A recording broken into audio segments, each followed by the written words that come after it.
Hello friends, welcome to our channel. तो आज का हमारा पहला क्वेश्चन है, D space is an open source repository software package typically used for creating open access repositories for scholarly and और published digital content. It is developed by dash, यानी कि D space एक open source repository software package है जिसका उपयोग आमतौर पर विद्वानों और या फिर प्रकाशित डिजिटल सामग्री के लिए ओपन एक्सेस रिपोजिटरी बनाने के लिए किया जाता है। यह डैश द्वारा विकसित किया गया है। ये विकसित किया गया है इनमें से ऑप्शन डी MIT यानी कि मैसाचुसेट्स इंस्टीट्यूट ऑफ टेक्नोलॉजी द्वारा। डी स्पेस एक open source repository software package है जिसका यूज़ किया जाता है क्रिएट करने के लिए ओपन एक्सेस रिपोजिटरीज, किनके लिए स्कॉलरली या फिर पब्लिश किया जाता है डिजिटल कंटेंट। तो इसको विकसित किया गया है MIT द्वारा। इसके अलावा जो फर्स्ट पब्लिक वर्जन था डी स्पेस का, उसको रिलीज़ किया गया था नवंबर में 2002 में, और ये जॉइंट एफर्ट था किनके बीच में, डेवलपर्स के बीच में, MIT के और HP लैब्स के। देन इसके बाद हमारा नेक्स्ट क्वेश्चन है, dash has adopted Shibboleth a standard based open source software for authenticating authorised users from institutions and provide them seamless access to E resources from anywhere any time. यानी कि dash ने संस्थानों से अधिकृत उपयोगकर्ताओं को प्रमाणित करने और उन्हें कहीं से भी कभी भी ई संसाधनों तक निर्बाध पहुंच प्रदान करने के लिए एक मानक आधारित ओपन सोर्स सॉफ्टवेयर शिबुलेट को अपनाया है। इनमें से वो है ऑप्शन डी इनफेड, यानी कि इंडियन एक्सेस मैनेजमेंट फेडरेशन। ये फुल फॉर्म है इनफेड का, जहाँ पर इनफेड ने अपनाया है शिबुलेट, एक standard based open source software है ऑथेंटिकेटिंग के लिए, यानी कि प्रमाणित करने के लिए ऑथराइज्ड यूजर्स को, कहाँ से, इंस्टीट्यूशन से, और उनको प्रोवाइड करना है सीमलेस यानी कि स्मूथ जो है एक्सेस प्रोवाइड करना है ई रिसोर्सेज तक, एनीवेयर यानी कि कहीं से भी, और एनी टाइम यानी कि किसी भी समय। तो इस क्वेश्चन के लिए करेक्ट आंसर है option D Indian access management federation, in short इनफेड।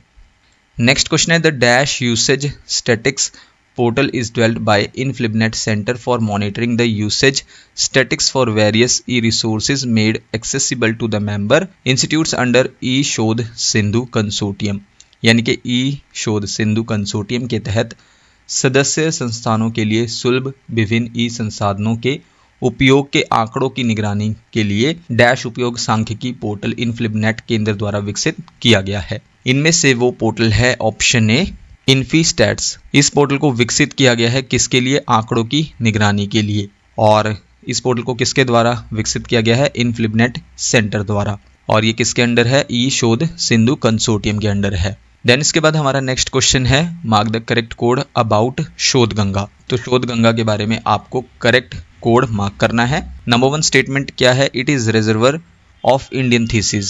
Second statement क्या है, the Shodhganga at INFLIBNET is set up using an open source digital repository software called DSpace. यानी कि Shodhganga at INFLIBNET DSpace नामक एक open source digital repository software का उपयोग करके स्थापित किया गया है।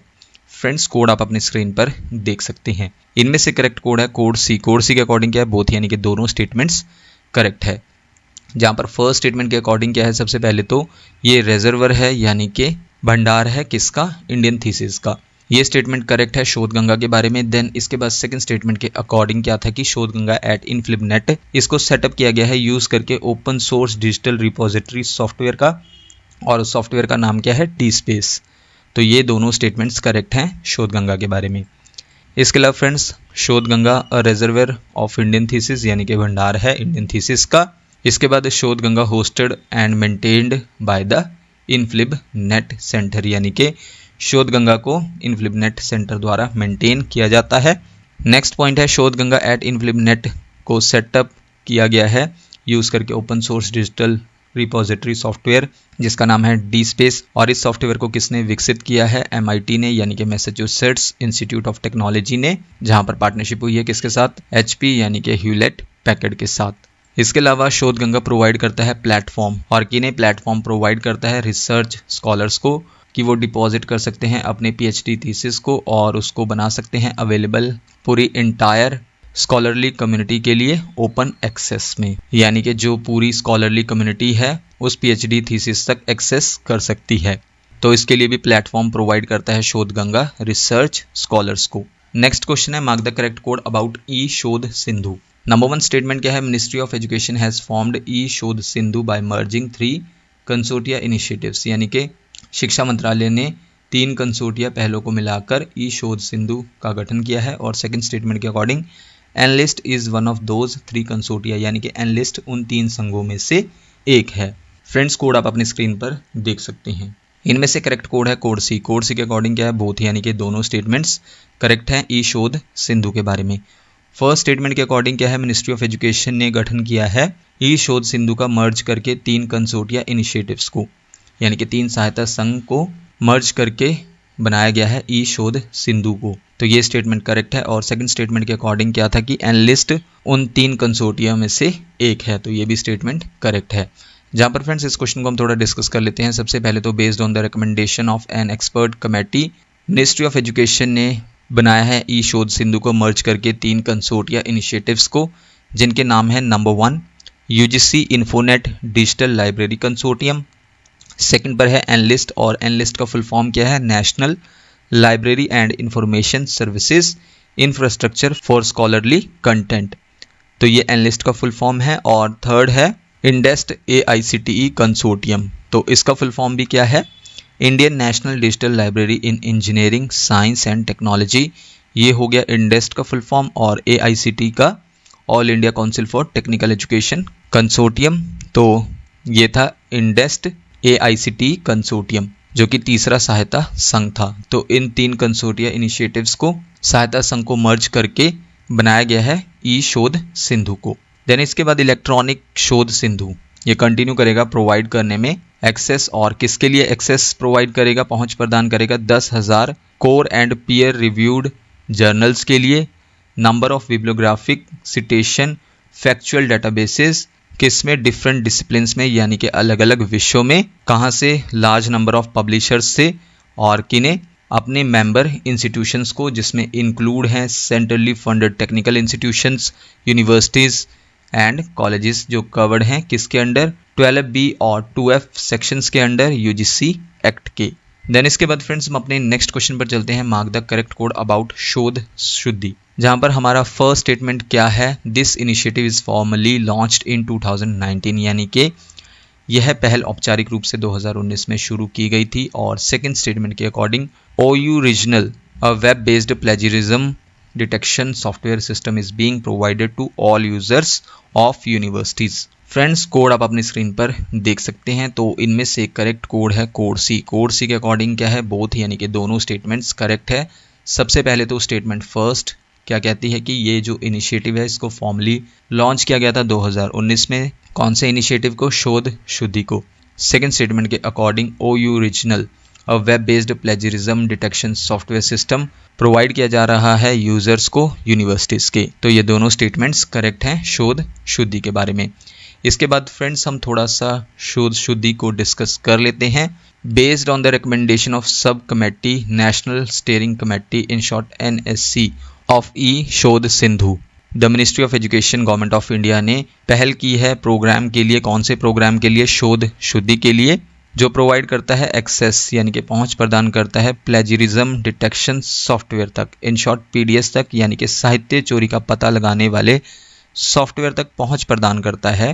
कौन सा प्रोग्राम, शोध शुद्धि प्रोग्राम। और किन्हें प्रोवाइड करता है, इंडिया में सभी यूनिवर्सिटीज़ को या फिर इंस्टीट्यूशंस को, और कब से, 1 सितंबर 2019 से। देन इसके बाद 1000 से ज़्यादा इंस्टीट्यूशंस की पहचान की गई है, जिसमें शामिल हैं central universities, state universities deemed to be university, private universities, centrally funded technical institutions in short CFTIS, और inter university centre in short IUCS of UGC। और इसके बाद अंडर दिस इनिशिएटिव, और इस पहल के, यानी कि कौन सी पहल, शोध शुद्धि पहल के अंडर जो है OU रीजनल, ये सॉफ्टवेयर है जिसको हम पहले किस नाम से जानते थे, उरकुंड के नाम से जानते थे। ये एक web based plagiarism detection software system है जो प्रोवाइड किया जा रहा है सभी यूजर्स को, यूनिवर्सिटीज़ या फिर इंस्टीट्यूशंस से जो बिलोंग करते हैं कंट्री में। देन इसके बाद ये जो इनिशिएटिव है इसको फॉर्मली लॉन्च किया गया था, जो हमारे फॉर्मर मिनिस्टर ऑफ एजुकेशन रहे हैं रमेश पोखरियाल निशंक द्वारा। और कौन सी मिनिस्ट्री ने, ministry of human resource development ने जिसको अब हम मिनिस्ट्री ऑफ एजुकेशन के नाम से जानते हैं, और कब किया था? 21 सितंबर 2019 को। इसके बाद हमारा नेक्स्ट क्वेश्चन है dash is a learning theory that emphasis the active role of learners in building their own understanding, यानी कि डैश एक सीखने का सिद्धांत है जो शिक्षार्थियों की अपनी समझ के निर्माण में सक्रिय भूमिका पर जोर देता है। इनमें से वो लर्निंग थ्योरी है जो जोर देती है एक्टिव रोल ऑफ लर्नर्स पर, किसमें? बिल्ड करने में अपने ओन अंडरस्टैंडिंग को, यानी कि अपनी समझ के निर्माण में सक्रिय भूमिका पर जोर देता है। Option A constructivism. Next question है the field of study dealing with methods and principles used in adult education is known as dash, यानी कि प्रौढ़ शिक्षा में प्रयुक्त विधियों और सिद्धांतों से संबंधित अध्ययन के क्षेत्र को डैश के रूप में जाना जाता है। इसको जाना जाता है ऑप्शन डी एंड्रागोजी के नाम से। फील्ड ऑफ स्टडी जो डील करती है मेथड्स के साथ और प्रिंसिपल्स के साथ जो यूज़ किए जाते हैं अडल्ट एजुकेशन में, तो वो है एंड्रागोजी। जहाँ पर फ्रेंड्स अडल्ट एजुकेशन या फिर andragogy the method and practice of teaching adult learners है, यानी कि वयस्क शिक्षार्थियों को पढ़ाने की विधि और अभ्यास है। देन इसके बाद एंड्रागोजी रेफर करता है मेथड्स जो यूज़ होते हैं टीच करने में अडल्ट को। और अगर हम ग्रीक में बात करें तो इसका मतलब है मैन लीडिंग, और जबकि पैडागोजी का क्या मतलब है? Child leading. और आज का हमारा लास्ट क्वेश्चन है dash means how children think, explore and figure things out. It is the development of knowledge, skills, problem solving and dispositions which help children to think about and understand the world around them, यानी कि dash का अर्थ है कि बच्चे कैसे सोचते हैं, खोजते हैं और चीज़ों का पता लगाते हैं। यह ज्ञान, कौशल, समस्या समाधान और स्वभाव का विकास है जो बच्चों को अपने आसपास की दुनिया के बारे में सोचने और समझने में मदद करता है। इनमें से वो है ऑप्शन सी कॉग्निटिव डेवलपमेंट, जिसका मतलब ये है कि बच्चे जो हैं कैसे सोचते हैं, एक्सप्लोर करते हैं और फिगर आउट करते हैं थिंग्स को। जहाँ पर फ्रेंड्स ब्रेन डेवलपमेंट ये पार्ट है किसका? कॉग्निटिव डेवलपमेंट का। तो फ्रेंड्स ये थी हमारी आज की वीडियो जिसमें हमने कुछ MCQs को डिस्कस किया। नेक्स्ट वीडियो फ्रेंड्स आपको जल्दी चैनल पर मिल जाएगी। So thank you friends for watching this video.